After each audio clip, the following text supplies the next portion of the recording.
Folks, we're going to get started. We're going to start with the Pledge of Allegiance. The flag is over here to my left. Pledge allegiance to the flag of the United States of America and to the republic for which it stands, one nation, under God, indivisible, with liberty and justice for all. All right. So first thing we have is the minutes from the June 12th, 2017 open meeting. Has everyone had a chance to read through those? Yes. Is there any corrections or changes? All right, I'll entertain a motion to approve the open meeting minutes from June 12th, 2017. So moved. Second. All those in favor? Aye. Warrants are currently being signed. Yeah. Please. I reviewed, approved, and signed warrants that were presented to me at the June 12th school committee meeting. The total amount approved was $322,205.47. Also, the following warrants were reviewed, approved, and signed by me at the superintendent's office because no school committee meetings were scheduled after June 12th. The amounts are $549,558.22 was approved on June 27th. $538,738.52 was approved on July 25th. $322,867.48 was approved on August 15th. And $265,976.11 was approved on August 15th. I wish to enter this information into the public record. Okay, thank you. Moving on to the student representative updates. Hello. The back to school assembly at the high school took place this past Friday. And in there, student council raised about $114 for Houston Youth efforts. Also, student council is introducing the Spirit Cup this year, where graduating classes can compete in school spirit events to earn spirit points. And then in the end of the school year, the class with the most spirit points will win the Spirit Cup. And this Thursday, the class 2018, so the now senior class, we have a fundraiser at Chipotle from 5 to 9. So our flyers on Twitter just present it, and we get 50% of the proceeds, so trying to advertise that. We're also in the process of getting approval for a new Best Buddies program, so we're working with regional directors to get that going pretty soon. So guys, is the senioritis already kicked in? It's been in since freshman year. So when you say new Best Buddies, is it because the old one isn't there anymore, or just because the kids have moved on from that one? So the program we have currently is basically Best Buddies, but we didn't have the official name or logo or anything. Oh, okay. So we're in the process of working with the national organization to kind of make it more official and make it more well-known. Okay. Any other questions? All right, moving on to opening of the school district report with Dr. Baeta. Well, good evening, everyone, and welcome back. A couple of general updates that I wanted to provide to you. First and foremost, I know the principals are here today to introduce a number of our staff that are here and new to us. But on opening day on the 29th of August, we welcomed back all of our employees at the high school as we normally do. Thank you for those of you who attended, and I know some of you couldn't attend or attended and had to leave because of schedules. We also had, at that particular meeting, we also had a professional development on the legal requirements of the Section 504 and IDEA by legal counsel, the typical universal health care precautions that we have to do and the right to know. And then our school resource officer also commented on just general, and as you know, in the last couple of weeks, we've had some significant issues around. And tomorrow we're actually meeting with the NOPE group, our Northern Opioid Prevention and Education Task Force, led by Chief Clark. So we have a beginning of some concerns. We currently don't have anything really directly in our schools per se as a student, but as you know, that is happening already throughout the country, and it's just a matter of time. We're trying to come up with some ways of how we're going to deal with that. And then I know that the elementary folks met with Jennifer O'Neill, and then we kind of went about going back to our schools. The second day, the 30th, we came in for our professional development, which was all around curriculum, technology, enhancements, and so on and so forth. I popped into the presentations that were being given in our reading series and writing, and I got a lot of commentary from staff. I know that we'll be surveying in the near future, but a lot of comments from staff that it was definitely worthwhile, appreciated the extra time to really work on, and so on and so forth. You have in your packet as well, just want to recognize a couple of folks that have now the most veteran of our staff here, Miss Nancy Grant, who has 41 years of service, Miss Roberta Friedman, also with 41 years of service, Miss Maureen Allen with entering her 37th year of service, Kendra Hart, 34 years, and then after that is under 30 years. So just our top 10 that I wanted to recognize. We had a number of folks that are being recognized for years of service as well. That's in your packet. I will take you through all the legal stuff that you got in the PowerPoint. As you know, it's all legal case studies and outcomes that have happened throughout both nationally and in New England. It's always interesting to bombard staff, if you will, with that stuff on opening day. It's not easy because it is somewhat dry information, but I think it's important for folks to get as much information on topics like dyslexia and so on as part of the training. Since then, and I'll leave with this comment, turn over to the principals, our biggest transition has been with transportation. I know Link's going to give us some general thoughts later, but change is difficult, as we all anticipated, number one. Number two, some people don't want to change. They need to learn to change. And number three, it is a significant portion of our budget outside of teaching and learning. So what I'd like to announce tonight is that through the work of our Norton Department of Economic Development, Tabitha Harkin, who's at the town hall, along with the Department of Transportation, we've signed on to a Safe to Schools program, where we're not only going to be looking at how to educate students about safety in schools, but the second part is literally beginning the planning of sidewalks. I just want to go on record for a couple of things. Sidewalks in this town are always the reason, but we haven't done a lot of proactive work as a school department to try to work with the town because it's a significant cost.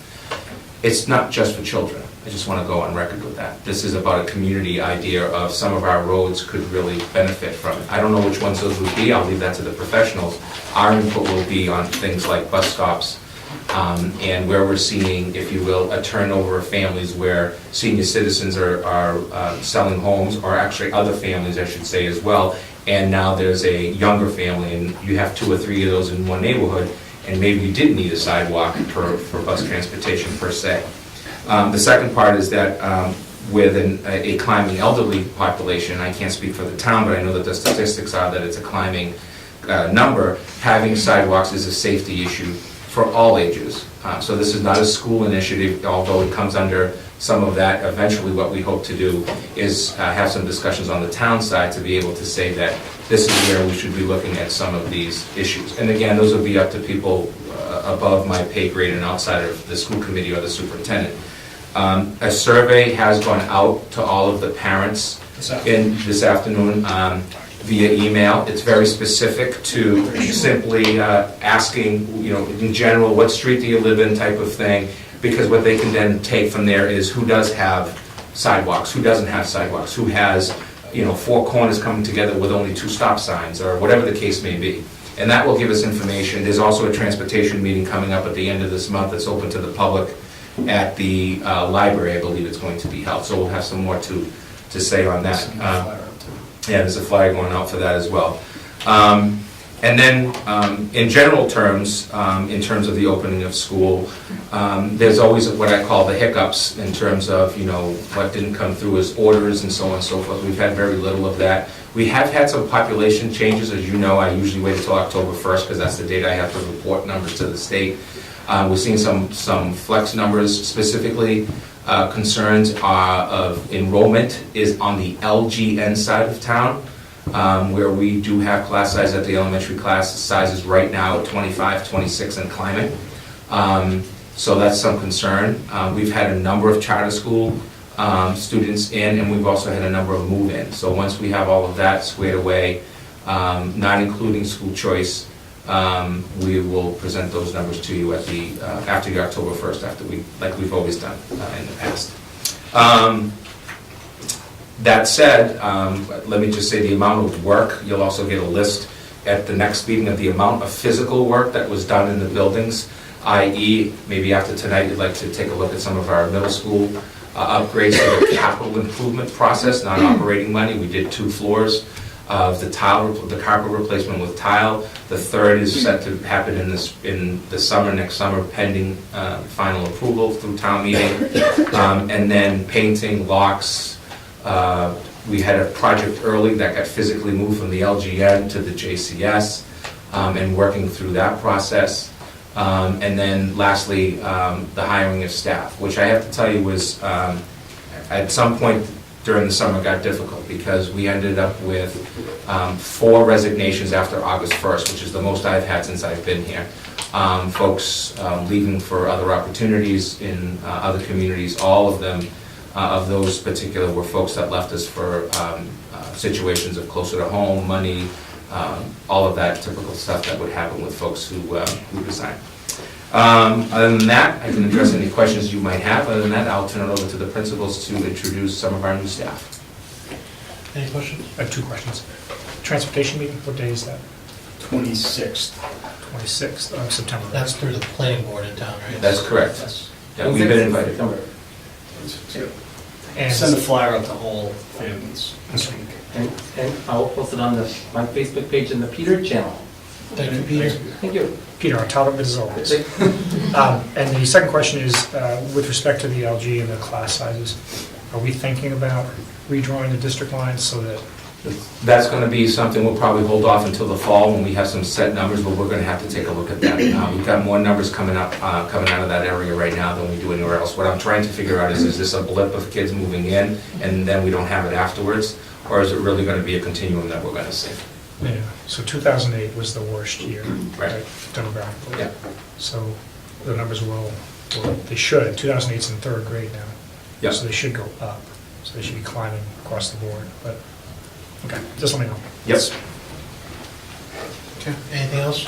There are some class sizes at JCS that are 25 too, right? 2nd grade? Yeah, we have first 2nd grade Yeah. that are higher, but we also have the lower 19, 20. So Right, it's again, right.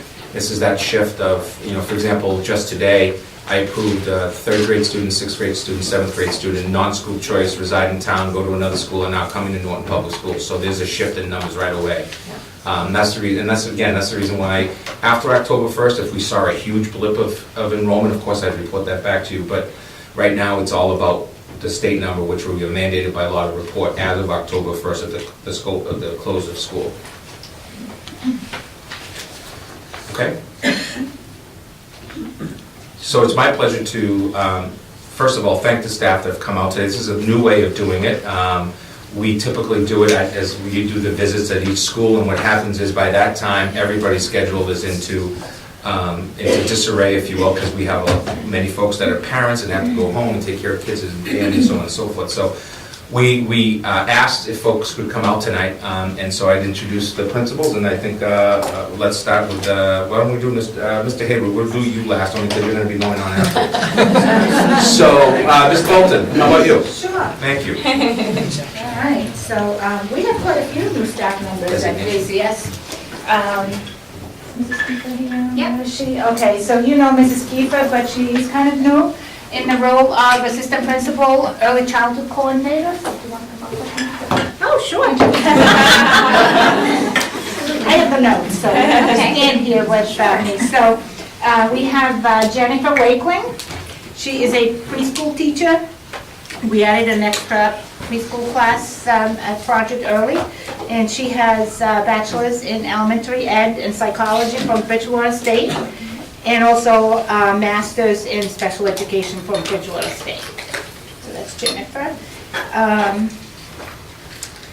Let's see. We have Diana Savage. Diana is actually going to be working at JCS and LGN. She is the team chair for LGN, but she's also the team chair for Project Early, so she's part of the time at JCS.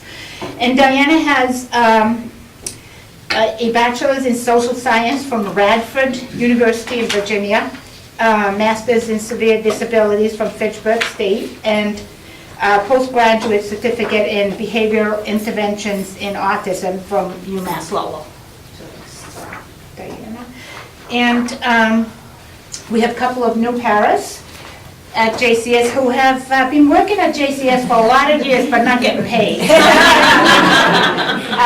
We have Liz Petrosevich, Project Early Para. She has a bachelor's from Boston College in elementary ed and moderate special needs, and also master's in moderate special needs from Boston College.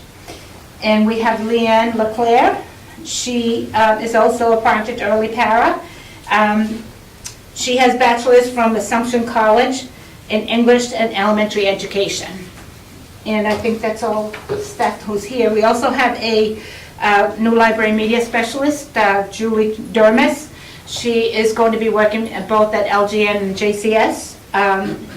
And she has a bachelor's from Stonehill College in healthcare administration and master's in library science from Cambridge College.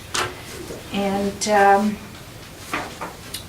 we have Jacqueline Bornasian. She's a SLPA, which is a speech assistant. And she went to Worcester State College and has a bachelor's in communication disorders. We have a new nurse, Maggie Miller. She went to UMass Amherst, has a bachelor's in business administration, and Corey College, bachelor's in nursing. And I think that's it.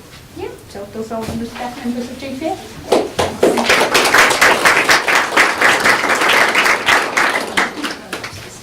Ms. Luke, where are you? I'm right there. We have several new members as well. We share quite a few with the JCS and the Yale. So just at the LG Norris, we have Mrs. Sarah Lyons. She is in the middle. She's teaching grade 1. She got her bachelor's and master's degrees in early childhood education from Bridgewater State University. Mrs. Tessa Perry. She's teaching grade 1, and she's got a double major in elementary education and mathematics from Bridgewater State University. Mrs. Elizabeth Falvey, she's over here. She's teaching kindergarten for us, and she got her bachelor's degree at Trinity College, and she went to the certificate program in early childhood education, from Bridgewater State University. We also have Mrs. Caitlin Brides. She's our new Best One program teacher, which is a special education program. She has her bachelor's in special education with a certification in severe disabilities from Bridgewater State University. And in February, she will have her master's in education from Grand Canyon University. I have 2 new paraprofessionals that weren't able to make it tonight. They send their apologies. One is Mrs. Julie Felton. She's a paraprofessional in the BEST program with Mrs. Brides. And the other is Mrs. Sharon Gobbin. She's a special education paraprofessional as well. And then we have Mrs. Linda Kabat. Oh, there she is.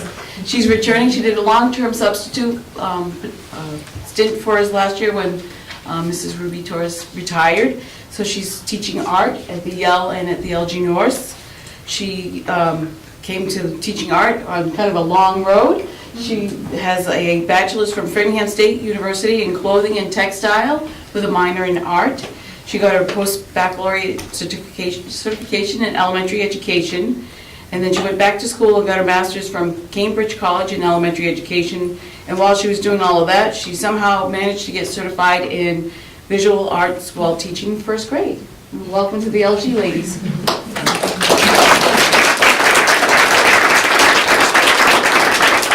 Mr. DeFonso. All right. From the Yale.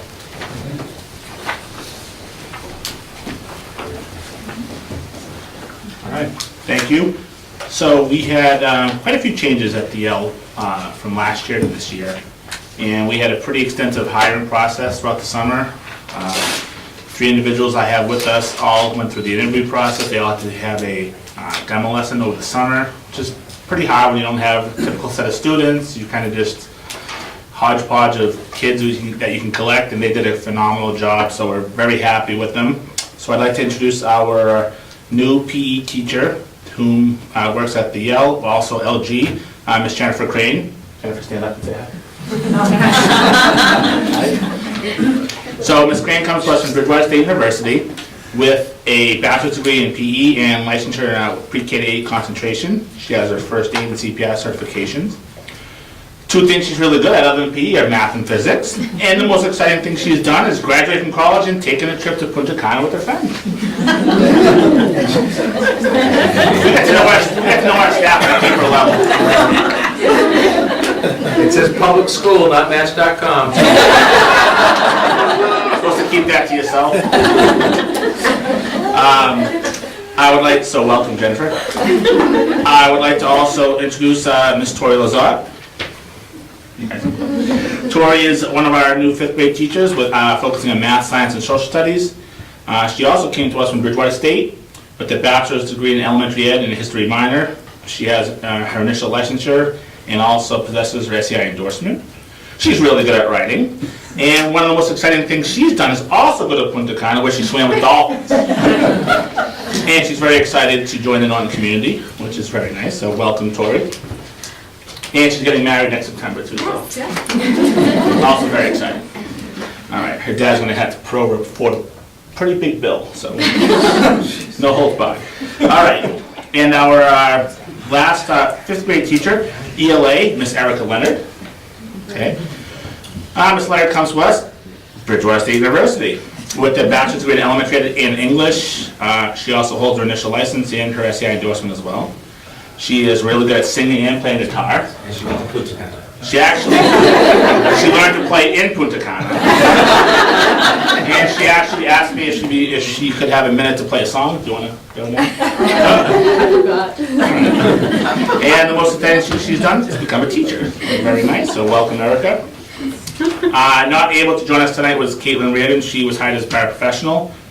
She came to us from Stonehill with a bachelor's in elementary ed and psychology. So Caitlin could not be here tonight, so she sends her regards. So that's it. So welcome to our new Yale staff.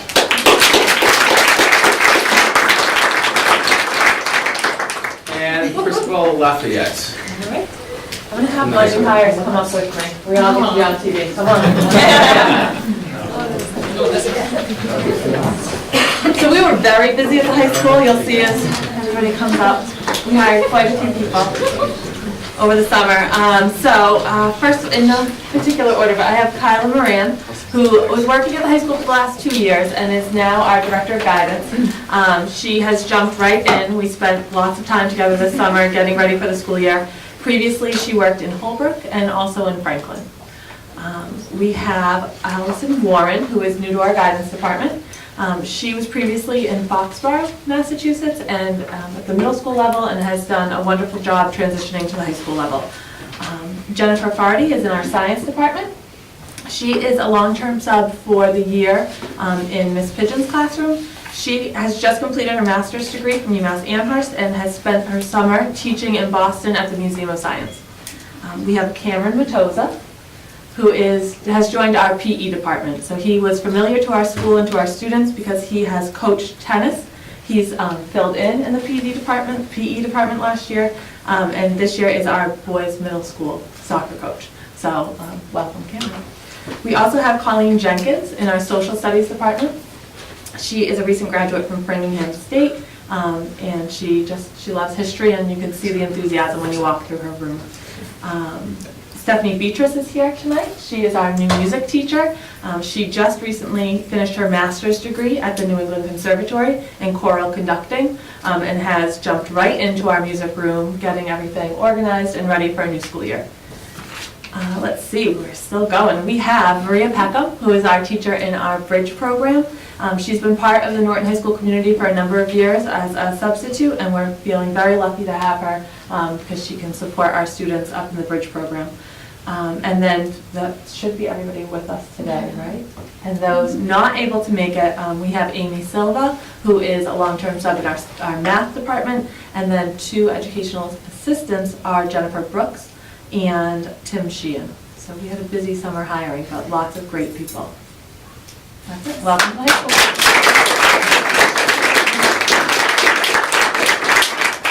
in Norton High School. Thank you. Welcome to Norton High.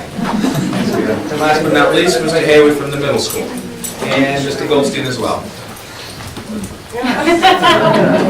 Oh, not last. We'll get home court. We have one more. Okay, good evening. We're ready to go. Okay, so we had only 2 new hires, which was fantastic. It was one of the better years where I wasn't always interviewing and setting them up. And I think it was fortunate to have some stability in our programs. So we were lucky to bring on Samantha Sherman. She's a long-term sub up in our STEP classroom, a very challenging class to run. Sam graduated with honors from Bridgewater State University in May of 2017. There she earned a bachelor's degree in special education with a concentration in moderate disabilities. She also earned a degree in psychology. She worked at Barrows Insurance Agency prior to coming to Norton Middle School and at the Davis School in Brockton. During her interview, she really impressed us, and one of the answers that stood out to us, the interview team, was how joyfully she discussed a challenging kid that we all knew that she was working with. And she's had a terrific start to the year. She brings a lot of energy and enthusiasm. And I was up in her class today at the end of the day, and she still had that smile on her face. Okay, next is Amy Darling. She's our 7th grade language-based classroom teacher. She had the longest interview. It began 3 years ago. She did a long-term sub 2 years ago. Then last year she was also a long-term sub. And so we really got to know her. In fact, when I was preparing this, I didn't even have her on the list. I forgot because she's been around for a while. But she does join our staff as a permanent staff member. She received her bachelor's degree in early childhood education and communication skills from Bridgewater State University in 1998. She then went on to pursue a master's degree in a nonprofit management from Worcester State University, and she worked working on research in the area of women's health. While that was a rewarding experience, she always wanted to return to education. So she started out directing a preschool in Rhode Island. From there, she taught in Freetown Lakeville School District as a kindergarten and first grade teacher. She then journeyed to Fairhaven, where she taught kindergarten and second grade. Throughout this time, she pursued her master's degree in educational leadership and policy studies, and then continued on to receive her doctorate in ed leadership and policy studies in 2015 from UMass Dartmouth. Great job. While educating herself and others is her passion, she also enjoys spending time with her family, camping, cheering her children on the court, the baseball and softball fields, and she's proud to call Norton home both personally and professionally. So those are our new hires at Norton Middle School.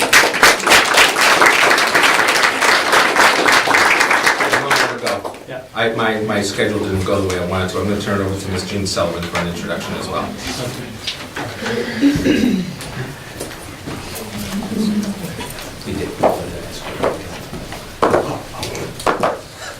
I want to introduce you to Laura Zanowski. She's our new Assistant Director of Special Education. Laura's been here for 8 days.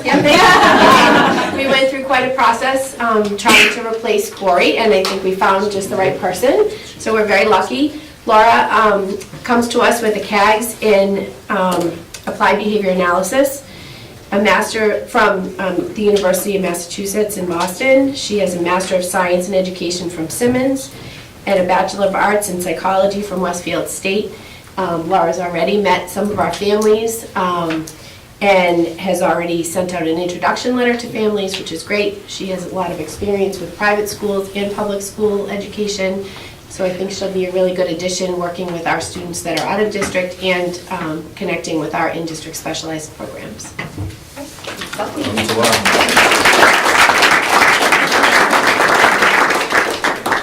Just wanted to also, because this always comes up, you were notified via email by me in terms of the FTE status for this. We had the grade 1 position at the LGN because of class size that we added, and then we had the bridge program staff teacher at the high school. Those funds all come from, as you know, the savings in resignations, folks within our community, and long-term substitute positions. So we didn't take, as you know, my theory is to take from this line item to that doesn't really work well for us in the past. So the bottom number voted by the school committee in June remains the bottom number for the school department. So just going on the record with that. And now, Okay, first, let me officially welcome all the new staff members from Bridgewater State. I jokingly said that to Lincoln Lynch, that I explained that we have multiple other colleges in the state, but to get the best, we must have the best universities nearby. For all intents and purposes, each and every one of you has some big shoes to fill for one reason or another. I know myself personally, I'm not speaking for everybody else, we do have high expectations, at least myself. I have 3 children in this district, over 3 different schools. Personally, as a dad, I have high expectations for all of our teachers here. I have high expectations for our administrators and our teachers. That being said, any other comments to our new staff members? Welcome. Yeah, welcome. I love that people think 1998's a long time ago. It actually hurt my feelings a little bit. It was the year I graduated high school, just so you know.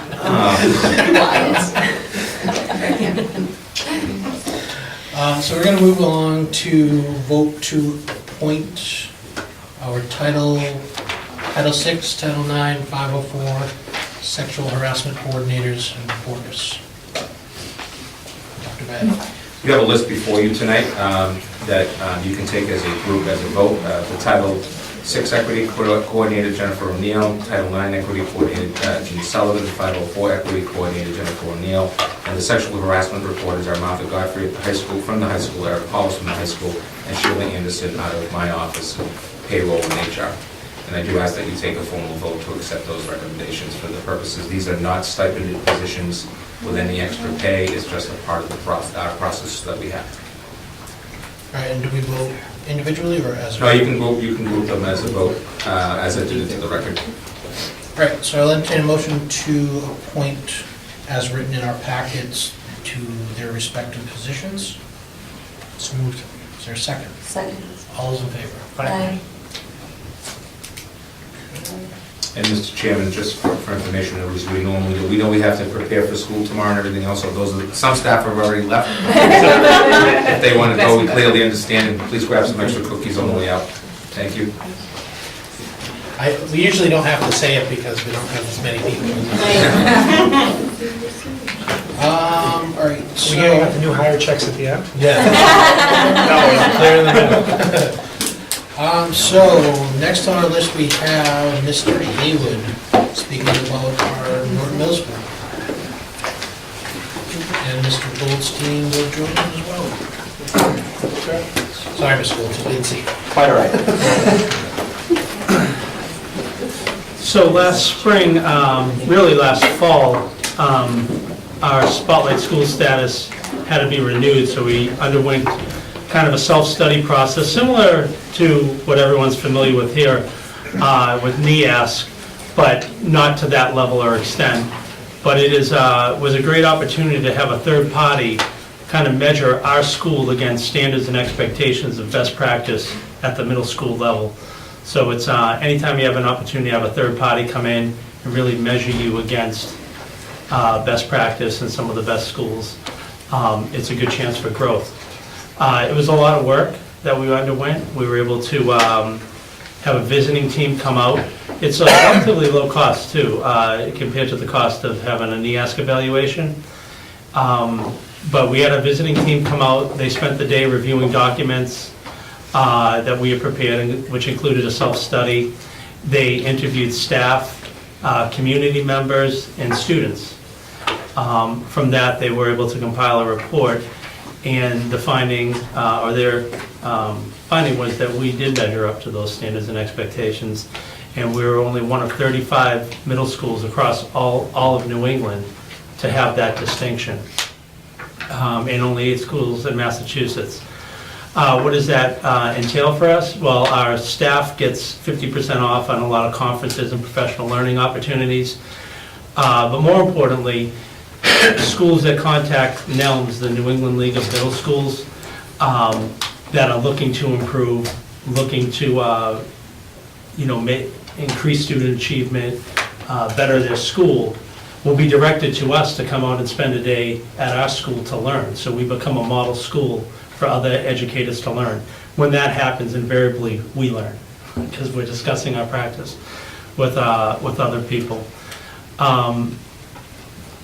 After that, they've asked us with the NELMS/NEAS conference that's going to happen in October, they asked our staff to come up and present to anyone attending this conference as a model school. So myself, Karen Winsper, Christina Shalingo, a 6th grade social studies teacher, and Christopher Cummings, our TTL and a 6th grade English teacher, will be presenting at that conference in October. From the packet, you can see they commended us on a number of areas, gave us suggestions for growth that we'll work to attain over the next 3 years. And following all that, nothing to do with it, they had asked me to join the board, which is an opportunity for me to learn and get better at what I do. So I went to a couple of meetings this summer, and I'll continue that throughout the rest of this year and into the foreseeable future. We're very proud of the fact that we've attained this. It's something that really, this entire building, when it was built about 20 years ago, the foresight of the people who built this building, it's as if they read that book and used it along with the architectural plans, because it is really built around the middle school philosophies, from the units and the teaming. All that is so integral to best middle school practice and the middle school philosophy, that you have these small learning environments. And people pay a lot of money to go to small learning environments at these high-end academies, and we really create about 6 of them in our school. And you have good connections with teachers, students, you have staff working closely, interacting, discussing curriculum and instruction, and students. So I think we get good results, and again, our whole building is built around that. They were very impressed with the physical plant, and that's to commend our custodial staff and Mr. Lazard and Manny Teixeira for the work that they have done. And so that's it. So it's proud, it keeps us going, and it was a good process to go through. And you can check it out on the website too. We have some stuff out about the whole process. It's a special link on our website to a website we created as a format to present our evidence to NELMS. Congratulations. Thank you. And congratulations to you. Did you say you were now on the board of NELMS? Yeah. Congratulations, great. Yeah, Good it's news. good learning opportunity. I think it's a great opportunity for the district that, this issue started with the former principal as well, who really, Michael O'Rourke, who was spearheaded a lot of the NELMS movement originally here in the district when I came in, as the school was being recognized. But I really do think it's important to recognize what's happening, right? The idea that out of the hundreds of middle schools in the state, you're one of 35, okay, pat on the back, job well done. But the idea that other schools want to come and visit us, a local district, I won't say, came to visit us this year. They changed their schedule and their approach to teaching for this year. They tweaked their schedule based upon what they were seeing that we're doing with kids. That is the thing that I think makes us the proudest as not only classroom teachers, paraprofessionals, secretaries, custodians, food services, the administration, because we're a model. We're being used as a guiding light for other districts. And we sure as heck don't do enough of a good job as a district letting that be known to the citizens. And that's something that, one of my goals that I learned through Vinny and Ronnie on this issue and the staff is we need to do a better job out of my office in getting this information out to the public. It may not be picked up, they may not read it, they may not care, but the fact is they can't say that they didn't have it. So we hope to be able to do that with all of our schools and the positive things that are taking place. Great, thank you. Thanks.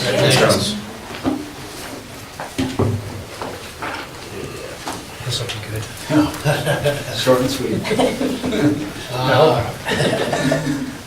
Moving on to the next item agenda, Mr. Lynch for transportation update, please. Yeah, so I kind of just wanted to report back to you guys as far as what's been going on the first week and a half of school with the bus pass process, just the different way that we're doing it this year. It's been an interesting couple weeks, couple months, but I think in the end, it's going to be a great thing for us to keep track of what students are riding the bus, who is supposed to be paying, who's not supposed to be paying, free and reduced percentage on the bus. So I can come back to you and, when we look at drawing lines in the town as far as who's going to go where, we can really get a good sense of what students from what areas are riding the bus. Like I said, it's been rough. Parents have been great, staff have been great, principals. I mean, the help in my office, fielding phone calls literally every day for the past week about bus passes, about deadlines, collecting registrations, collecting fees, keeping track of it all. I try to do everything on my own. This has been a huge learning experience for me to start delegating more. And the people in our office have been a huge help. We do a couple things differently next year, but with doing things for the first year, there's always a learning process. But as far as deadlines, probably move the deadline up a month or two to get all registrations in, and then get routes done way earlier than the middle of August, because then that just sends parents in a frenzy as far as what bus am I getting on, why is my bus different than last year. The big issue was we've always created our routes off of our 2,500 students, when only 1,400 are taking the bus. This year we did it in reverse, as you know, and just the newness of it kind of threw some parents off. And I think we've been pretty good at working with parents. They've been patient with us. And as of now, it's gone better than I thought it was going to go. We have, as of today, 1,573 students registered, which is unbelievable. Before the deadline, we had, I believe it was 1,300, which blew me away. It was really good, both online and on paper, which is also something I want to change next year. Only online registrations, because some families thought they might have done it online and then they did it on paper, and then they forgot they did it on paper and did it online again. So just keeping track of it all was a little crazy for a while. So if we do them all online, I'm able to just print out a report to show everyone that's registered. Much easier doing it that way. But again, a learning experience this year. Let's see. Really, that's it for what I have now. I want to come back in, say, a month, maybe 6 weeks, because we're still adding students. We're taking some students off that parents thought they needed transportation, now they don't. We're removing those bus stops, adding other bus stops. We got 57 bus stop change requests so far. I got a few this morning. I just got one right now that I see come in. So That's not a request, it's a dissertation. Yeah, right. So some of them have been interesting, but again, to go back to our the Safe to School initiative, the sidewalks are the #1 thing. There are no sidewalks in this entire town. And it's got to be 90% of the requests that come in that say, I don't want my child to walk 2 doors down because there are no sidewalks. I wish that we could change every bus stop, but if we did that, the buses wouldn't get to school. Then if the high school ones don't get to school, then it's a domino effect. And I had to explain that to a lot of parents, that even though you pay $350 and you registered before the deadline, unfortunately we can't pick your child up at your door. So there were a lot of conversations like that happened this summer. But I think we handled it pretty good. We changed about 90% of the stop requests to accommodate families. So hopefully, we have some unhappy families, but for the most part, it's been okay. But like I said, I want to come back in about 6 weeks or so to give you strong numbers, strong data as far as who's paying, who's not paying, what we're going to collect, and go from there. So they're not all paid yet? No, but a really good amount of them.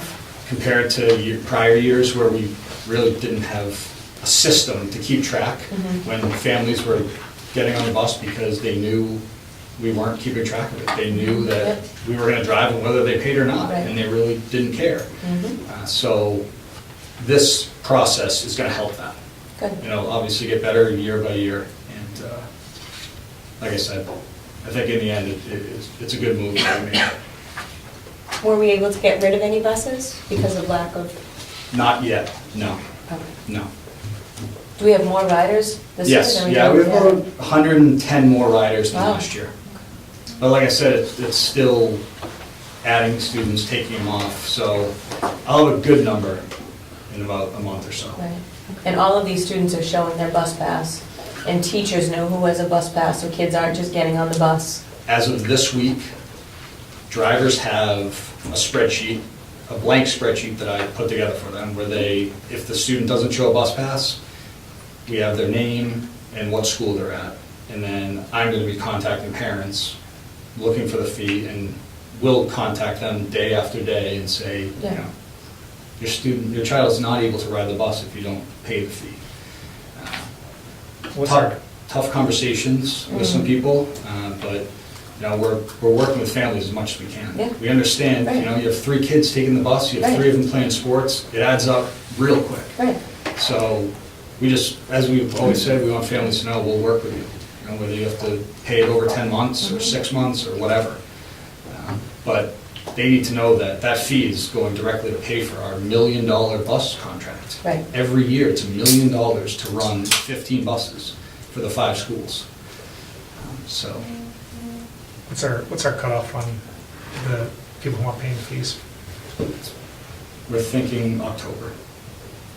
First year, we're gonna be a little bit more lenient than what we'd like.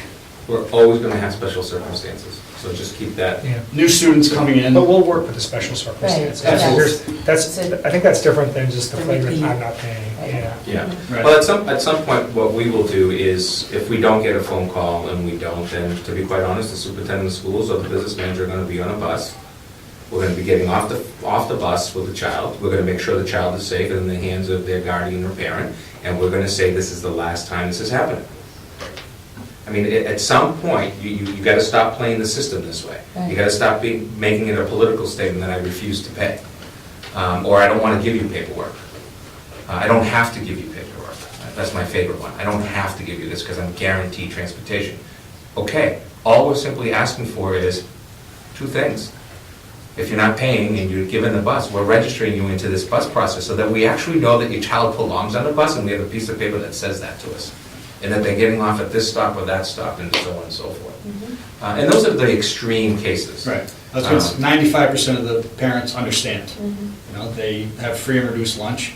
You still need to register so I know you're riding the bus. And they do it. It takes 2 minutes to go on the website and fill out the registration. The difficult conversations that will happen this year based upon all of this data, when we really have better data, and like you said, another 4 to 6 weeks, is going to really, and only because it's constantly changing. CCD changes things, hockey changes things, baseball changes things. It all changes, and so that's what we have to keep in mind. Is so when we get a little grounded with the data and you feel more comfortable with it and information, some of the discussions we have to have are really around, not only do we talk about redistricting, again, because of some numbers on one side of town versus other, and again, we need to really figure that out. But the second part of it that goes with that, in my opinion, is we're very comfortable with K to 3 on a bus. We need to have a discussion about K to 5 on the same bus, 6 to 12 on the same bus.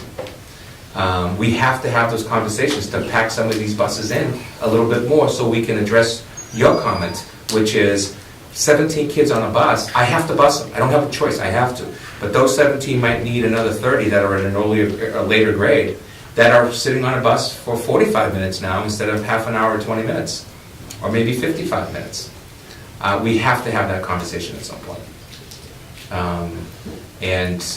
Because we have buses, remember, we're picking up back and forth between the high school all around town, the middle school all around town, and the yellow all around town. 4 to 5 all around town. That is what makes us different because of our structure. Most districts have the K to 5 system. You've got 2 all around town, 6 to 8, 8 to 12, 9 to 12. We don't. We pick up another school because of that. So those are the things we're going to keep track of as a way to address, Ms. Stearns, your comment. Any other questions or comments? So a comment and 2 comments, I guess. and we've had this conversation casually before, I think, but it's important to remember that as much as you're getting an earful from people, next year, because this is how we do it now, if you change it, those same people will give you an earful on that. So next year, this will go much smoother, because this will be the way we do it. My one comment or my thought is that, and again, something we kind of casually talked about, we probably will need to rethink the workload going into this next year and how it's done. It seems like it's, the preponderance of the work is falling on. We had people for weeks in central office having to drop their regular job So just something to pick up this entire process. And everybody did it willingly, nobody complained, nobody asked for more money, nobody did anything. Everybody did it with a smile on their face, but it is quite a process. And one of the things that Link added I thought was very beneficial it's no longer just a phone call complaint, it's please fill out this form so we can really address it. That's all we're looking to do, so that we don't hear about, some rumor mill that has total inaccuracy. Give me some names and numbers so we can make a phone call and say, why is your name attached to this comment that we don't do this and we don't know why? Or today I received a bus that's speeding, and they said, I think it's this bus number or that bus number. Okay, so I'm going to turn it over to Link and say, maybe let's figure out which bus number goes in that route, and let's have a discussion that, the person needs to travel within the legal limits of what a bus should be traveling at, or slower. Preferably slower. Yes, agreed. Any other questions, comments? Moving on to the next item agenda, town meeting articles and capital improvement recommendation. Also, Mr. Rich. So you have a full packet within your packet with all information pertaining to the October town meeting and what we submitted to Mike Units, town manager. You'll see the total we're asking for as far as the supplementary budget. So that will add to our bottom number of just over 27 million. We're asking for $329,956. The first piece of it is putting our accounting system up in the cloud. Right now, it's on one of our servers within district, and it just can't handle the data anymore. And this is data that we need to keep. We can't just get rid of data from 10 years ago, and that will free it up. And it also was a security concern last year when the district was attacked, I guess you could say, hacked. Karen, I don't know what the right word for it is. That's the right word. Right, so. Technical term for that. Yeah, so this will put it on the cloud, and we won't really have to worry about those attacks any further. The functionality of it, I can access it, Donna Kilburn, our accountant, can access it from anywhere that we have web access. So if for some reason we happen to be on vacation and we need to do something, we can do it. Now it's find a computer, VPN into the system, VPN again into the server, and this makes it much easier and much safer with our data. The next piece is $200,000 for materials and supplies K-12. It's based off $80 per student for our 25 or so 100 students district-wide. If you remember, we cut $300,000 from our budget in the process for FY17. We got 75 last year, so we're asking for 200, and once we get there, we're only 25,000 away from getting back to where we were 2 years ago.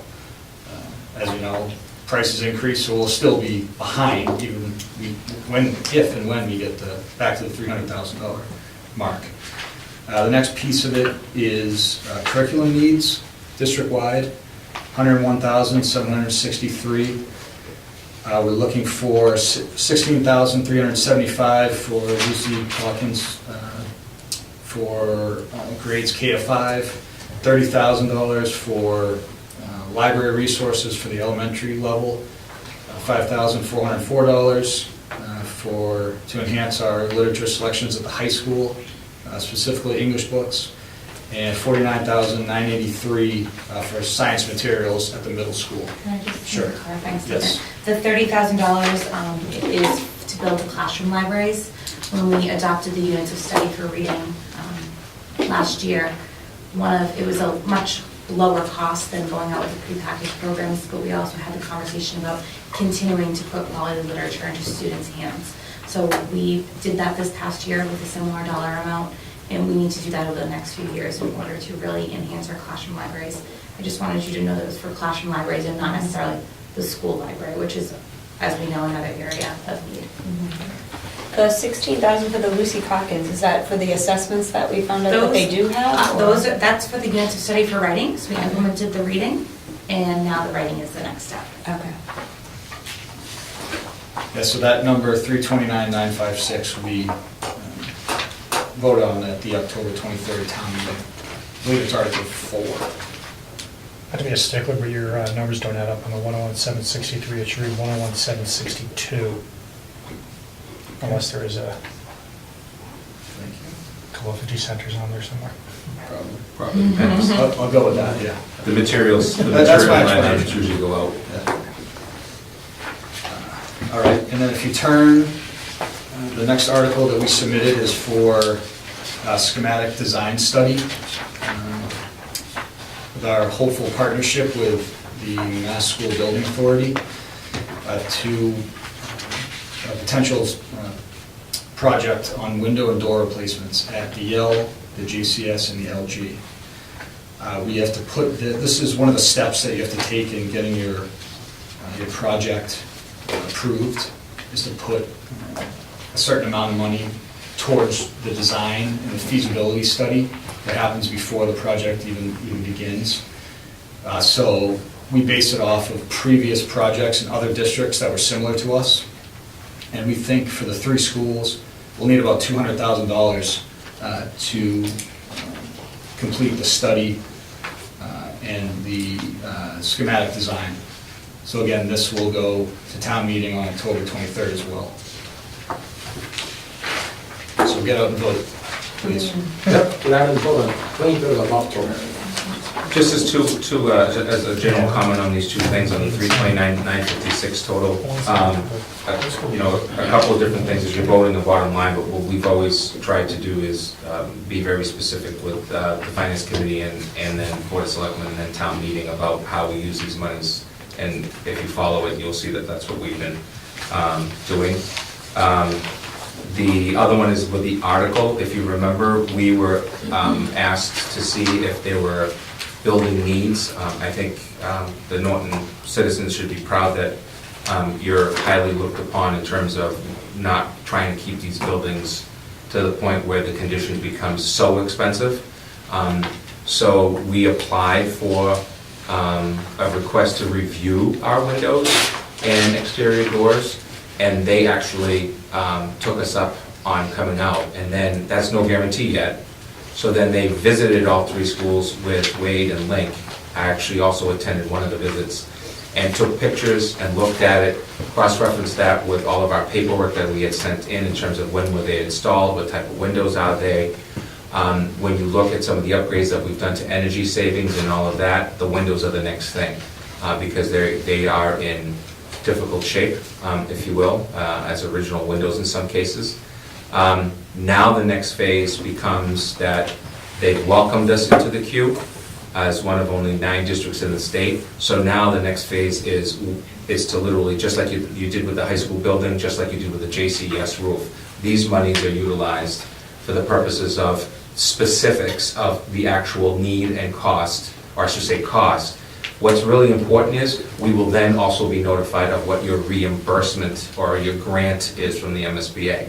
Same idea, I believe the JCS roof was approximately 1.2 million estimate, came in at under $1 million, and then reimbursed through the grant process at somewhere in the low 50 percentile range, if I remember correctly. It's the same idea with this. The accelerated program is the same idea. It's a little different than the high school project, but it's the same idea to get you to a number.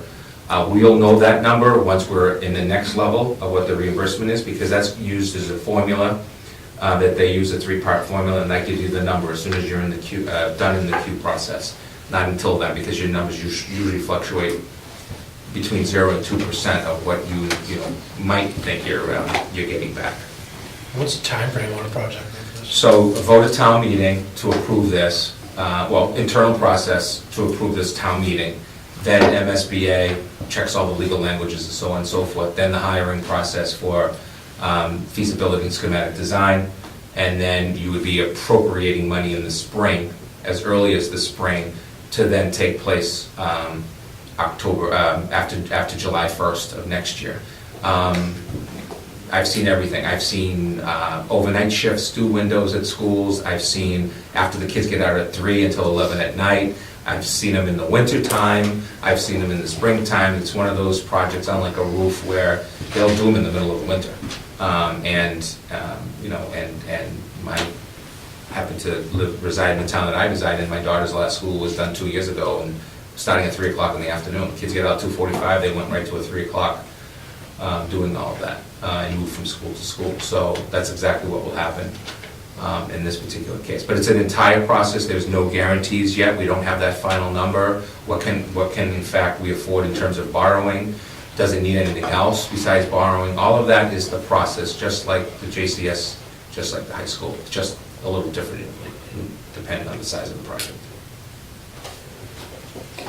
Any questions? We have capital improvements as well? Yeah, in that same little packet we have. So if you look at the 5th column, which is FY18, those are the amounts that town manager, finance committee will look at and consider. The first one you'll see is that $200,000 that we just talked about for the schematic design. The next, which is really our first priority, are the security cameras district-wide. We have a lot of dead spots. Really here at the middle school, there are a lot of spots out in the front that just aren't covered, that should be. So we're looking for $25,000 there. Also looking another $25,000 for our interior doors and locks, which we have been getting and have been doing at the Yell. We're looking for a John Deere tractor at the middle school. The old tractor broke down, I want to say 2 years ago. 2 winters ago. Yeah, 2 winters ago. And we're kind of just doing our best as far as the grounds guys coming in, the custodians getting outside with the snow blowers. But if we had a tractor here, it would be a huge help. I don't even remember how many feet or miles of sidewalks. This is the biggest It's area huge. to clear in the district. It's That's huge. the school. Yeah, the biggest issue becomes that the trucks can't go in any of these sidewalk entrances, right? They're 4 foot wides. And so now literally it's either not done, we just close them off and keep certain ones on, which is not a good idea. Or the other idea is it's labor and snow blowers, and it just takes forever, and it also doesn't get done as well. Then that leads to more of the chemicals and salts onto the freezing because more snow is left on, and so on and so forth. So this is a good issue for us in terms of the need, and it keeps us also not to have to rely all the time on others to try to help us with these situations in terms of the town and all that. A huge piece of it is the parent pickup, where the snow piles kind of pile up and then the kids are running out and they can't see, the drivers can't see them. That's been a huge issue ever since I've been here.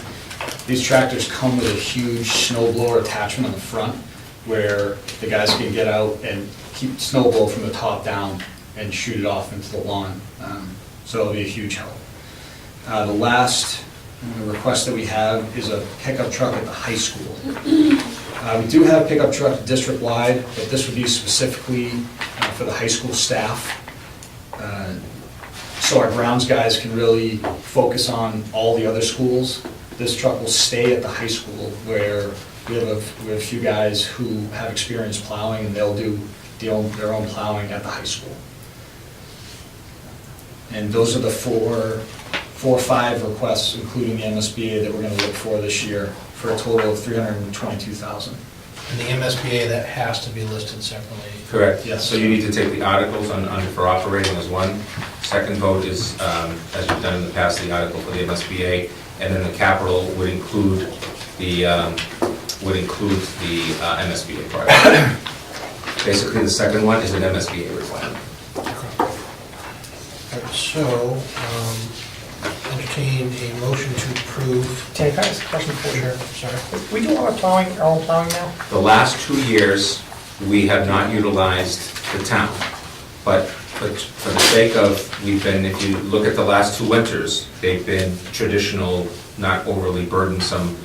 They've hit in the right time of the day for us, where at 11 o'clock or at 9 PM I've canceled school. That means the guys can come in at 2 in the morning, and if the storm ends at 5 in the morning, we don't have school, but the fact is we can plow pretty much by ourselves. You go back to 3 winters ago, 2015. and it's a whole different story, because these trucks would not be able to move that amount of snow that's come down. We would have to rely on the highway department, which is fine.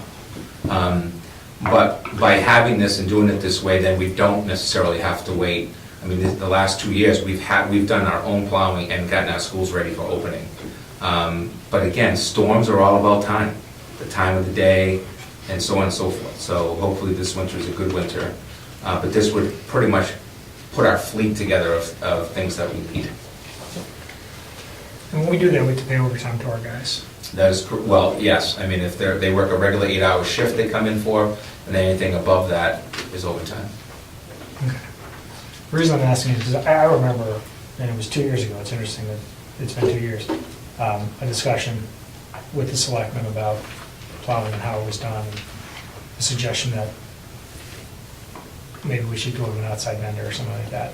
So that's a whole different discussion, because that's a couple of things. Number one is you're talking about a significant increase in cost. Yeah, I'm not saying we should. It was, I made the comment, it was kind of offhanded to prove a point, but, so if we're starting to buy our own plows and hire our guys to plow, I mean, not to nickel and dime the town, but at some point, there should be some compensation from the town that we're doing that, right?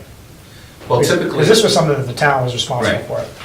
And again, I think that to get into a debate about that we are doing it ourselves is just the luck of the storm that we're getting, and not because of a lack of want or need from the town to support us. So, to be quite honest, if we get 6 inches or more consistently for a few days, we're in trouble, because we can't move some of these big piles without support. Yeah, so I think kind of where I'm going with this, though, and if memory serves me, and I could be wrong, but I don't think I am. When we had the discussion was basically that the guys could not get here early enough because they had other priorities first. Right. The town. So if our guys are plowing, I'll make the observation or the point that, well, shouldn't the town be paying them the overtime then? Because they're working on behalf of the town at that point. Well, they're considered property under the board of, under the school committee. The Schedule 19 agreement, if you will, is an agreement whereby the DPW supports, or the highway department supports the schools and has for decades in terms of plowing. Again, in the last 2 years, it's been mostly about the snow hasn't been enough, or our ability to do it because we have the men and some of the right materials, if you will, or in this case, plows. But boy, oh boy, 1 8-9-inch storm, and this becomes a whole different discussion, because we don't have it. The other part of it is that, if you remember correctly, I believe that the highway department in the spring election had funding for the highway department, because they're in need of some more manpower as well, and that didn't go through. So they rely on their men, then they also go out for private bid, or for bid, and bring in third-party sources. And then we get the guys who know our schools, and they're able to move that snow. So I think their argument would be, well, wait for us, we'll get there. You don't have to do it yourself. We're not paying. Well, we are. That's We are- what they well, we are say, paying, 'cause- but that's what the town would say. That's what they did say, and I said at that point, then we can go and hire somebody to do it instead and charge it back to the town.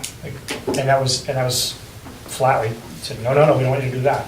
yeah, I think one of the questions to have, and I don't know the legal part of this, but it's something we could have a discussion with Mike Udis and the Board of Selectmen at a future joint meeting type of discussion, which I think we should probably continue to do, as we did last year and the year before, is any of this, when the school does it for themselves, part of the ice and snow removal budget line item? And that's the question, right? Right, And so we know it's that's a not, farce, it's 'cause it not, never right, lasts, like but- that.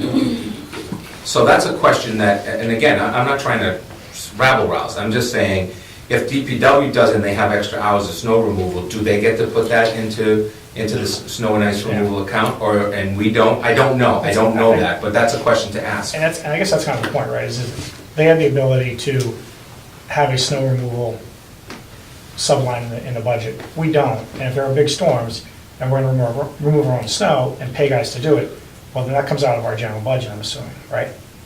So, and it's kind of not fair. I mean, okay, well, we got all the streets open, but we can't open the schools because we can't get the snow off the schools. I mean, Yeah, we don't have we have an overtime line item, which I think is $5,000.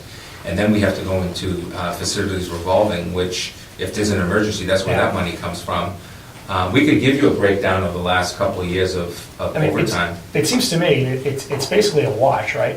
So if you pay Joe to come at the end of plowing the entire town to then plow the parking lots, he's at the same rate as if I pay Lincoln to go and do it right at the end of the storm before Joe can finish his route. It's the same money. If it's $20 an hour to you or $20 an hour to you, it's the same money. All I'm saying is, it seems like they should pick up that cost if we're gonna have our own people do it. If they can't get to us until the very end, and we're gonna say, well, we'll do it for you and just bill it back to you, and that seems to me to be fair, and it doesn't seem to be a financial burden on the town, but it is a financial burden on us. So that's the reason why I made the comment about snow and ice removal account, because that's the only line item under state law that can run a deficit and can actually then be backfilled, which we've done at town meeting. The question becomes, the real question here is, what's the process for that? And are schools allowed to be part of that process either through a local agreement or, better yet, by state statute? And I don't know that answer to that question. We can ask. I can have a conversation with Mike about it, because the fact of the matter is we also don't want to be closed for a couple of days because of a big storm. That doesn't suffice to help us at all either. And again, it's been a fantastic relationship, no complaints whatsoever. We just haven't had to make that call and say, hey, highway department, we really need your help. We just don't have the proper trucks. What we have done in the last couple of years is we've asked them to help us with openings. For example, the middle school opening, which is basically a one-lane in the wintertime. Can we take those big buckets and have that snow moved over, and then you'll see that the buckets have come through and done that. But I think this is a further discussion to have. And remember, we have two guys who are under maintenance outside. And then we have guys who, are willing to help us with plowing stuff in their area. And what we've tried to do is, when the snow's coming down, those two guys are just going around to the 5 schools, keeping a main area open. But you get 12, 14, 16 inches of snow, and you do that in the same week like we had a few years ago, we'd be in trouble with just our guys trying to open up our schools. It would take more than 48 hours to do it with the equipment that we have, even if we could do it. So, and we did get a plow truck 2 years ago to replace an old plow truck. And we've kept the old plow truck, and we're connecting fuses as much as possible to keep it running at one location. So. Frankenstein truck. All right, so we're gonna vote these separately? Yeah, so it'll be the 329,956. We'll change that one line item as noted by, we'll keep it at 101,763. It's a roundup issue instead of 62. So we have to put $1 in whatever one of these is rounded. So we'll move that, but we should keep it at 329,956 as a vote. All right, so entertain a motion to approve the first article, 329,956, to be sent, or has been sent to town, to show in fall town meeting. So moved. Second, Second. all in favor? Aye. And moving on to the second article, MSBA. the MSBA article, for $200,000 to be moved on to fall town meeting for the MSBA project for the Henry A. Yell, JCS, and LG Norse. So moved. A second?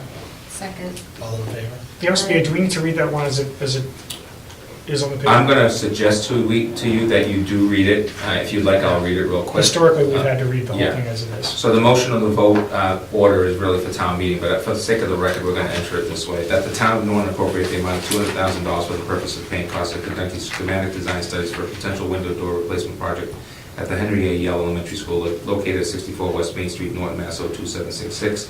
A potential window door replacement at the J.C. Solomon East Elementary School located at 315 West Main Street, Norton, Mass. 02766. And a potential window door replacement project at the LGN North Elementary School located at 38 Plain Street, Norton, Mass. 02766, including the payment of all costs incidental or related thereto, and for which the town of Norton may be eligible for a grant from the Mass School Building Authority, MSBA, said amount to be expended under the direction of the Norton School Committee. To meet this appropriation, Norton School Committee, with the approval of the Norton Board of Selectmen, is authorized to borrow said amount under the, and pursuant to Mass General Law, Chapter 44, pursuant to any other enabling authority. The town of Norton acknowledges that the MSBA's grant program is a non-entitlement discretionary program based on needs determined by the MSBA, and any cost the town of Norton incurs in excess of any grant approved by and received from the MSBA shall be sole responsibility of the town of Norton, and further provided that the appropriation hereunder shall be subject to and contingent upon an affirmative vote of the town to exempt the amounts required for the payment of interest and principal on said borrowing from the limitations on taxes imposed by Mass General Law 59, Section 21C, Proposition 2.5, and that the amount of borrowing authorized pursuant to this vote shall be reduced by any grant amount set forth in the feasibility study agreement that may be executed between the town of Norton and the MSBA. So moved. Second. All in favor? Aye. Opposed? And then the third one includes the 200,000 only because that is your capital recommendation. So that's why it's different. Actually, the amount above that MSBA project is 122K for those other items that Lynn went through. So we put it all in? All in there because it is our capital plan. Entertained a motion to approve as part of our 5-year capital improvement plan request for FY18, $322,000. So moved. For a second. Second. All those in favor? Aye. All right, moving on to the special education fiscal audit report. Mr. Lynch. Yeah, so during the week of June 5th, the Department of Elementary and Secondary Ed came in for 2 days, I believe it was, 2 days, and spoke with myself and Jean regarding 2 different grants that we currently apply for and are given funds. It's the 240 grant, which is associated with the Individuals with Disabilities Education Act, and the 274 grant, which is considered program improvement. They basically asked questions, looked at our general ledger, tied our general ledger back to what we were awarded each year, and they basically found that we were fiscally responsible and met all the guidelines for both grants. It was a good experience for both of us to go through. It was my first time doing it. But we learned a lot. We learned some things that we need to do moving forward, that some new requirements that a lot of districts weren't aware of. So they kind of wrote it up saying, do it next year and you'll be fine in regards to excess costs. So we will calculate that next year, but overall, I think it was a great couple days, and they were happy with what we're doing. So, it's really good. Okay. Any questions? No. All right, moving on to vote to appoint superintendent to board of directors of Project Contemporary Competitives Incorporated. So that is the summer program that is run at Stonehill College for students in grades 7 to 10. We are one of, I believe it's now up to 20 districts that are involved in the area, where parents can, at their cost, pay to send their student who does well academically to a full 6-week summer program where they actually stay overnight. I brought this program to you 3 years ago. I know now. We vote on the board, as a board, we vote on the operating budget, costs, so on and so forth. Because this is not like a collaborative, if literally it was to fold, our liabilities are significantly less because it doesn't involve any federal requirement that we have the program. This is basically a counter to, it's a counter to, what are some of the options for students who are gifted and talented in programming, who are into the sciences, for example. I've actually seen some of our students, and I think we have someone who was here. Do you want to talk about it a little bit? Yeah, definitely. So I attended this program for 2 summers. It's a really great opportunity. There's a lot of different classes that students can take that aren't necessarily offered at Norton. So the different classes that I took were improv, TV video production, and also photography. So we worked with people who usually specialized in their field and try to give us some pointers and stuff. There's also a great opportunity to get used to the college dorms and being away from home. What's great about it is, as a cost to the district, it's $1 per student for your enrollment. So it costs us $2,500 to be a voting member, to be part of developing the curriculum. Is photography an area that we should continue with doing? That's part of the discussions we have at the board. Establishing the fees for the program, which I believe now are up to $26.50 or $27.50, if I remember correctly. I can get that for you. And that includes overnight and meals and so on and so forth. Typical drop-off Monday, pick-up Friday. I don't think there's any weekends in yet. And we're changing the program a little bit, where we're dabbling in this idea of, number one, bringing it down to 7th grade. Potentially, I think we might even be looking at 6th grade. The other part of it is dabbling in the idea that some families are looking for only 3 weeks, or 4 weeks, or 2 weeks. So giving that opportunity for families as well. So I would ask that you support keeping us involved in that. Okay, any questions? All right, so vote to approve Dr. Byetta to serve as the Norton Public Schools representative with the Board of Directors for Project Contemporary Competitiveness for the 2017-18 school year. So moved. Is there a second? Second. All those in favor? Aye. Thank you. All right, next item on the agenda is the Norton Teachers Association contract. All right, so you have before you a tentative agreement ratified this afternoon by the Norton Teachers Association that has written, has one line item change that I'd like for you to look at, and then I'll review it for the record so it's heard. On Article 12, work year and work day, for a very specific population of staff, which includes guidance counselors, adjustment counselors, team chair people in special education, and now also school psychologists. The change from what you have would be the district may assign the following personnel up to 7 additional days and 20 additional hours to be scheduled after consultation between the employees and the appropriate district officials, and then colon, and it has the titles that I just read. That is down below, so that's not a change, that's just moving it up. The change, the next sentence, the stipend paid for these additional days should be prorated based on the number of days scheduled in work. That is a clarity for this contract. Our practice has always been this just clears it up for both sides, that you work, you get compensated. That also includes that if you're a part-time teacher, part-time psychologist, let's say, and you work the full 7 days, then you would get the full stipend, not necessarily based upon you just worked 50%. So it's day-for-day type of thing. And that's explained in the next sentence. The stipend will not be prorated based on FTE. What we are taking out is where it says, in addition to the 182 days workdays that other professional employees are required to be in attendance at school, plus the additional workdays provided above, the district may require 10 afternoons on each, and then it schedules them that the guidance counselors, adjustment counselors, and now psychologists, team chair people would come in late, work 7 hours, and then stay late. We cannot provide direct services to students with a late start time for these people. So I've agreed that we need to change that, have a regular work day, and then extend the hours in the afternoon after school.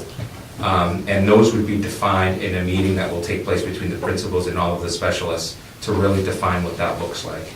Part of the contract that was ratified today is that we've put forth on the table things like we have a program where, it's now escaping me, a special ed program, we're connected to Special Olympics, Friends Helping Friends, just got it back, Best Buddies, Best Friends Helping Friends, in this case I gave as an example. Why not have our adjustment counselors who provide services to students, team chair people who are involved with the IEP process and know these kids, give up those 2 hours to work on that and formalize that program, because it's a very positive program for us. But we really don't have a stipend position for that and haven't had it in the past. So that would be an example. Another example would be allowing for curriculum development and enhancement within our guidance counselors and/or parent meetings by announcing what those parent meetings would look like. But make it very school-based. The needs of the high school guidance counselor versus an adjustment counselor at the middle school or a team chairperson at the elementary school are totally different. So that's the one change embedded in here. And if you go back to the first article on evaluation, all that is clearing up is that teachers don't evaluate teachers. I noted the second article, and in that is a revised Article 13, Section 10 under number 2, and that is that we've added a academic coordinator in physical education wellness and one in fine arts in 6 through 12. In Article 3, appendix of the salaries, these are a reflection of a 1.5% increase for the current school year, retroactive to the start of the school year, 2.25 in the second year, 2.5 in the third year, and there's an increase in the master's column, not new columns, but an increase to that lane in master's 12, step 13 of master's 15, step 14 of master's 30, master's 45, and 60 of $500 added to that base. Next is the sick leave. That just reflects that we moved from $70 a day for substitutes to $80 a day for substitutes. That's all that is. It's actually what we've been doing. What do you got, Dinesh? Come back to you. I thought the 500 was not an increase to the base. I thought it was a yearly 500, not to be added to the base. No, it's added to the base. Okay. Top step. Top step on those. Yeah, I thought there was not a. No, it's So- added to the base. So next year. It's will we- 2.25 and the 500 on that line only, not the rest of the And then lines. compounded the next year. Yeah, that's what I'm asking. Yeah, Okay, right. I thought that we had said it was going to be A one-time. outside of, No. not a one-time, but a yearly pay of 500. No, that was one of not the to ideas that include in we this. spoke about on our side, but not what was presented. Okay. Article 16, number 5, on page 3, is family medical leave. This meets the legal requirements of the Commonwealth of Massachusetts. All that is making that happen. Now we get to changes and reduction in staff. Number 6, article number 28, which will now clarify per state statute the reduction in staff language, specifically when determining positions that will have to be eliminated due to budgetary significance. And the big change starts really in section 5 by statute, and that is in determining which of these employees. Now, if you looked at our current contract, you're going to see this employees in 1 through 5 years, 6 through 10 years, and so on and so forth. That's gone. And it's all replaced with this language. And specifically, I want to go on the record to just say how much of a change we have in public education today, although it's not believed by some. In determining which, number 5, in determining which of the employees with professional teacher status are to be laid off to accomplish any such reduction in staff, the superintendent will take into consideration the qualifications of employees for the position or type of position to be eliminated. That's now number 1. Number 2 is the quality of past performance of such employees. And number 3 is now seniority as employee of the district. You would see that the change with that actually was the reverse. 3 was usually 1 in most contracts, and that was changed. That's just a significance to this issue, that because you have seniority, you get to keep it. It has some significant changes to that. And it spells it out in all the other sections in here. Page 5, Article 30, course reimbursement. So this is a superintendent or the parties agreed to convene a working group to discuss a system of compensating teachers for providing in-district professional development, which we do some of now, and providing teachers with credits that may be used for salary scale movement. So really the idea behind this is very clear. We have teachers with master's degrees and training and requirements that we have to do. That's fine, that's the law, if you will. What this article is about is to kind of move away from the traditional, let's just take a college course, just take a college course, just take an online course, and doing it ourselves within our system. What that finally looks like, we don't know, but what the two parties have said is let's get a working group together and make it feasible, and really the term of the implementation is within this agreement. My hope is to have it ready as soon as next year. Number 8, Article 37, is the duration of the contract is 3 years, retroactive to September 1st of this year. And then you have the actual salary scales. We revised the lead mentor stipend of 2 folks to $1,750 from $1,500, I believe it was. Yes. And we are also doing another discussion on, because the difference of the jobs, on this thing of unit leaders with instructional support team leaders and curriculum leaders. We currently have unit leaders in K-5 and K-8, and what we're looking to see is, are those models that are working? And both sides say, no, we need to tweak them. And so what we said is, let's do that as part of a working group to figure that out. It may be different for K-5 than it is 6-8. We're okay with that. We actually would argue that that's part of the changing job. And then the housekeeping is we changed the Diversity Alliance. First of all, we moved deadline from the table of contents that was there. We revised the supplementary compensation with the same increases of the 1.5 to 1.25 to 2.5. And then we changed some of the positions. For example, core chairperson is now team chairperson, added name change, added the JV assistant hockey coach to the actual supplemental, added the ski club advisor to the supplemental because we have doing that, and we added the middle school Gay Straight Alliance and changed the high school from Diversity Alliance to Gay Straight Alliance within the contract. That's the entire package that you have. I do have one copy. Again, it was ratified per an email or text message I received from Joe Spinelli, the president of the teachers union. They met this afternoon at 4 o'clock. I got the email, a text message, I believe it was a little after 5, that in fact, they've gone through the same process that I just announced here today, went through their Q&A process that I'm sure they had, and did in fact support the ratification of their contract in an overwhelming number. Any questions? All right, so I will entertain a motion to approve non-teacher contract retroactive to September 1st, 3-year contract as it's written. So moved. Is there a second? Second. All in favor? Aye. And so I'll send this to you to be dated and signed by each of you.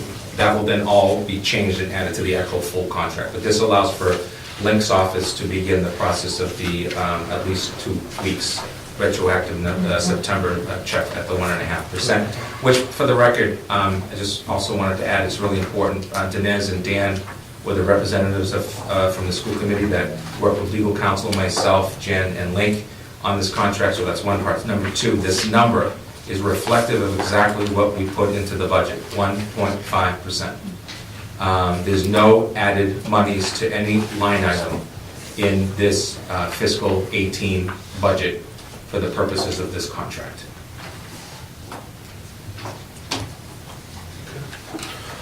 So at this time, we have completed the superintendent's evaluation for 2016-17.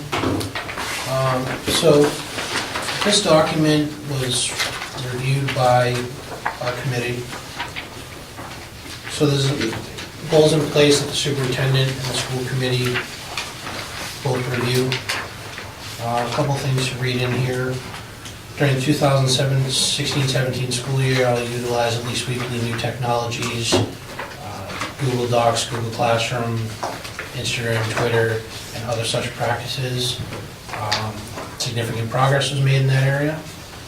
Complete the implementation, the K-5 guided best practices during the 2016-17 school year. Again, significant progress was made. By February 2017, the educational program plan, K-8, full report and recommendations, that goal was met. The last goal was complete targeted strategic plan initiatives with attention to finalizing and implementation of full day K without fees. That goal was also met. Superintendent's performance rating for instructional leadership, based on results, was proficient.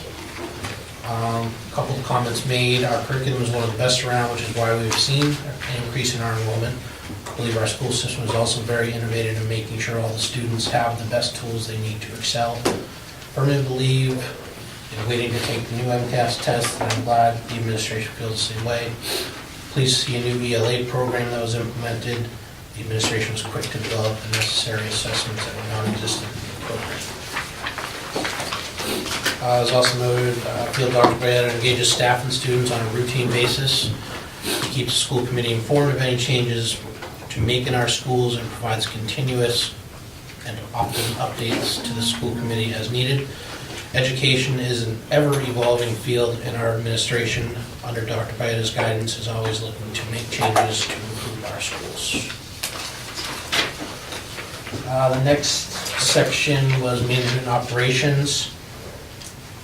Environment develops and executes effective plans, procedures, routines, and operational systems. Was proficient. Human resource management and development implements a cohesive approach to recruiting, hiring, induction, development, and career growth, and promotes high quality and effective progress. Also proficient. Scheduling and management of information systems, uses all optimal data and time for teaching, learning, and collaboration. Was also proficient. Law, ethics, and policies, understands and complies with state and federal laws and mandates. School committee policies, collective bargaining, ethical, was exemplary. Fiscal systems, develops a budget that supports the district's vision, mission, and goals, allocates and manages expenditures consistent with the district. Was also exemplary. Comments made in this section: even though our budget is very small, Dr. Bayetta realizes the need for a strong social and emotional package and is taking the necessary steps to build a quality program. Teacher development is a high priority, and the idea of having our own teachers pass on what they have learned to their coworkers is a great way of fostering that. The legal team is always consulted, so we are above board and are able to transparent with the public on our decisions. Programs that Dr. Bayetta has brought in have not only helped us out fiscally, but also helped foster our school culture to where it is today. Even when new programs are implemented, we are able to stay within the budget due to his budget expertise. Dr. Bayetta continues to implement new policies and procedures to improve Norton schools. Norton as a town struggles with its annual budget need. We in the school department continue to struggle. However, through healthcare initiatives and school choice, our schools are receiving some of their own funding, but that struggle still continues. Dr. Bayetta and his staff understand these issues and continue to do more with less. Joe is limited in his ability to meet this goal by the lack of funding, so the proficient rating could or would be higher based on the increased funding that is needed within our district. Section 3, family and community engagement. All marks in this field were exemplary. Engagement, sharing responsibility, communication, family concerns. Comments made during the last few years, Dr. Bayetta has had many forums in an attempt to keep the public informed of any big changes in policies and implementations. I also think the introduction of the Let's Talk chat space has really given the public a chance to ask questions and voice concerns.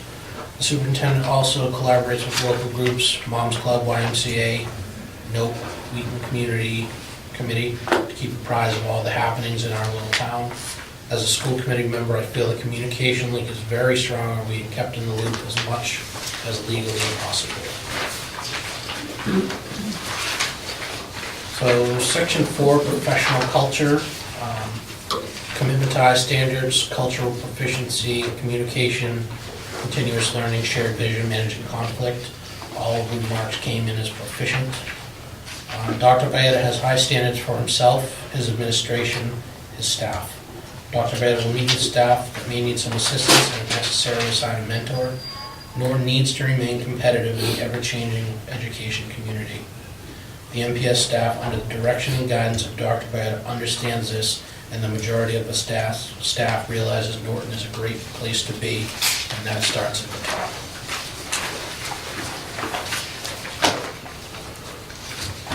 So any discussion on the evaluation?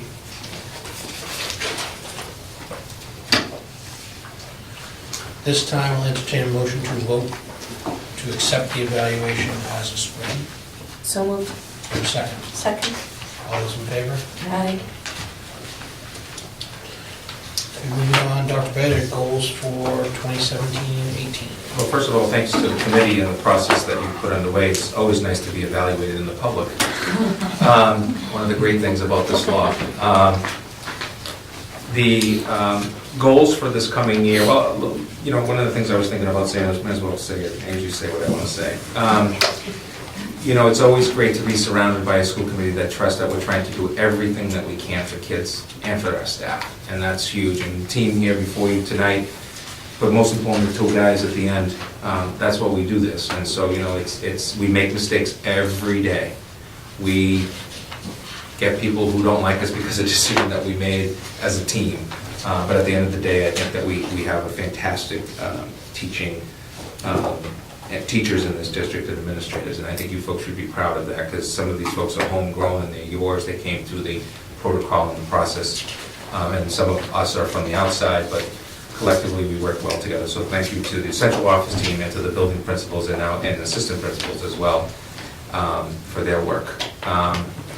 Lastly, the student goal. If you can see, I'm using my glasses more this year. I actually have to go in and have my glasses done, my eyes done at some point. I want to return to being the reason why I got into this field. If you look at the goals before you this year, they're a little different than they've been in the past. In the past, they've been a lot about trying to report out something about redistricting or all that. Okay, that's great, we're still going to do that stuff. But what we really are looking at is developing our social, emotional, and behavioral learning guidelines as goal number one under student learning, looking at building leadership and improving school culture and climate, specifically with implementing a educational survey process, which we actually just spent about today, and to come back to you folks with specifics about how we're going to try to improve as a district in social, emotional, learning and behavioral learning. And then the last one is literally, the last two really, the beginning of a new strategic plan, if you can believe it or not, process. And then, excuse me, and then the digital literacy, which Karen would tell you is something I need to get more comfortable with, but more importantly, that we need to establish some norms for our staff and where this stuff is taking place. It's very public. My daughter is now a member of Lansing Pride. She's here in this building in the 6th grade. To watch my kid come in Friday night with her new Chromebook and want to do homework was pretty exciting. And so I have invested personally. Yes. The problem is she's already teaching Dad how to use it. She just did it the other day with, what was the thing that Kim did at PD Day? Flipgrid. Yeah, okay, I'm still learning the word. Never mind using it, but it was fantastic. And really nice things said by staff on that too, which is great. It can be so positive. But you know what? We've had let's speak the truth to what it needs to be. We've had some tumultuous 2 years of tug of war on this and that and so on and so forth. And I want to have the year where we're talking about teaching and learning. Yes, we're going to have disagreements. Board of Selectmen, FinCom, town meeting, even residents and so on, but I'm at the point right now where I want to talk about teaching and learning every day. I want to bring kids to this meeting on a regular basis and let them present something with the teachers that is creative, thoughtful, kind, those key words that I think we need to do more of. And everything else will just, you know, come its way, and we present the facts as we see them, and folks will take it for what it is. But I think if we really talk about the idea of what's going on in the world around us, the opioid crisis is crazy right now. It's hitting every lifestyle. The connection to psychological issues, social, emotional, and behavioral learning is what we call it. But in general, in the old days when I was a kid, it was mental health is what was the phrase that we used. The fact of the matter is that it's harder for children today than it was maybe a few years ago in some ways. And we need to deal with that before we see incidents that we really don't want to deal with. But to me, those are the important things. That's what these goals are all about. They're very driven around student-centered ideas through the adults. So, you know, if we're talking about digital learning and literacy, yeah, it's about the adults first and then the kids second. And I think Karen would probably say, Karen, feel free to add, maybe the kids can actually teach us a thing or two. She put out Chromebooks for 6th grade and 9th grade and 10th grade. 6, 7, 8, 9, 10. Well, yes, because they're all out again. Literally with 2 technicians, herself, and a bunch of our students. Our older students, our techies, as we call them,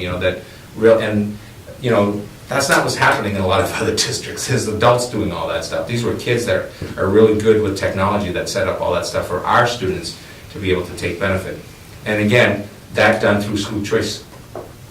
Not on the operating budget in the normal sense, startup costs using school choice. And I think that's important to remember as well. So you do need to vote on the superintendent goals. You're able to comment on these, change these, accept them for where they are, and then this is how I get part of my meeting goals and I get evaluated. Any questions or comments on the goals as they're written?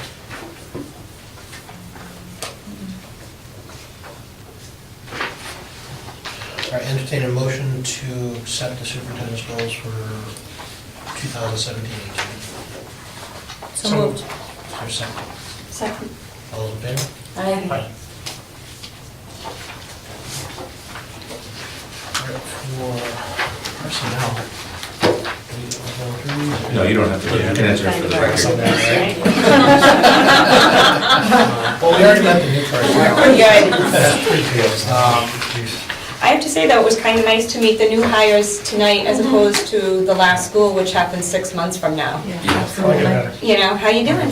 How's it been for the last 6 months? New hire, so that was really nice. I think that's something. It's a little bit of a change. I really liked seeing our staff just talking to each other, because remember, these folks they come in for 2 days of mentoring, 2 days of, Google Classroom and technology on that, and then they're, welcome back day, PD day, bang, they don't really get to spend time with each other, so.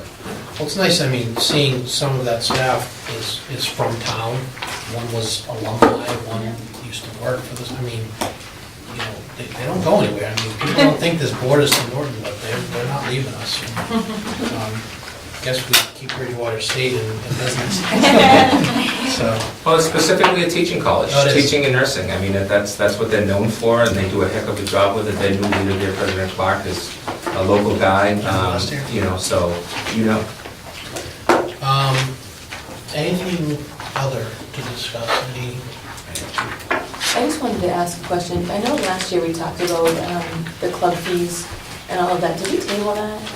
Yes, we did to So the we're gonna- fiscal 19 process. Okay. That's what we tabled it to. Oh, okay. Yeah, so we So have we'll- enough things to do this. So that'll be discussed this Yeah, year, yes. next year? Yeah, Okay. January. Okay, good. All right. That's it. I gave you the safe routes information earlier.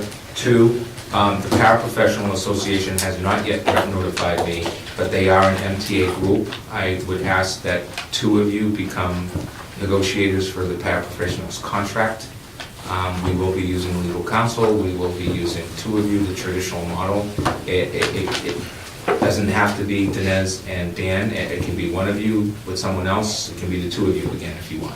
I thought that they're not part of the, They're part of the Mass Teachers Association now. they have their own contract? They have their own contract, that's correct. They're not part of the NTA.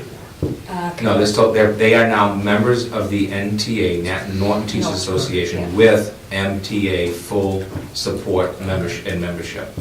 So they haven't talked to me yet about, and I know Diane, she's still here, as she's the vice president for the group as part of the NTA, Diane Kugnali. So we haven't received anything from them, but I just want you to make aware that you need to think about that we should have 2 of you on there, which has not been the practice in the past because they weren't a formal MTA group.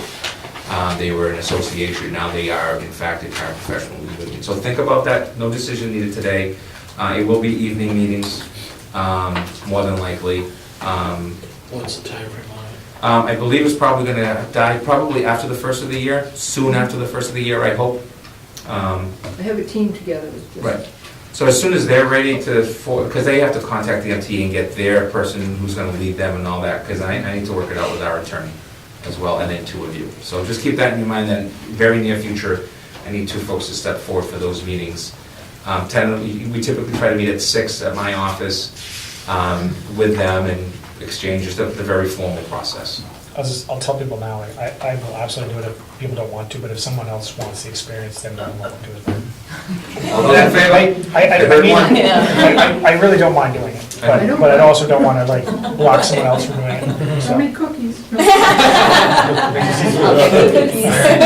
Well, again, we can think about it, and again, it might be a nice opportunity to take an experienced person with one of the 3 people that haven't done it yet, and you can see it, because, we're not here forever, and it's always nice to get some folks training about the issues that happen in negotiations, which are confidential, and, they can be difficult, and they can also be really, we've had really good negotiations in the last few years, so, in terms of, they're difficult conversations, you don't get what you want, but you come to an agreement. The last 2 have gone as well as you would expect them to, quite frankly.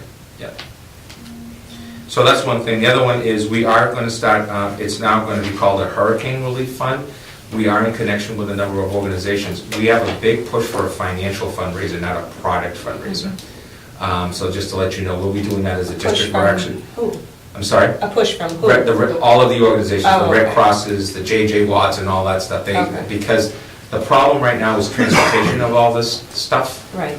Because it needs to go through a process of being vetted and making sure the dates and all of that stuff are appropriate. And they're just, with another hurricane that just hit over the weekend, it's still hitting part of that country. It's difficult. Thank goodness that the third one kind of looks like it bailed out. But who knows, it's still the height of that season. So we're going to do something as a district. I would expect to release something this week and organize it through the schools. And of course, we'll communicate with the community as well. So what the high school did, you guys did that all on your own? That wasn't part of this Yeah, that- initiative at all? Mhm. Wow, Yeah. that's good. And part of that also becomes that Ted Curley, our athletic director's brother, lives in the Houston area, outside of Houston, and he had gotten some information through a third party about what was needed. And right away in day one in that Houston situation, it was diapers, sneakers, shoes, clothing, specifically for children. That was a big push. So these guys all took a lead with a lot of that and just ran with it and started collecting stuff right in the first day of school. Kudos to them. That's it. That's an update. Our next meeting is scheduled to be at the library at North High School on the 25th. Okay, anything else? Motion to adjourn? Second. All those in favor? Aye. Thank you all. Thank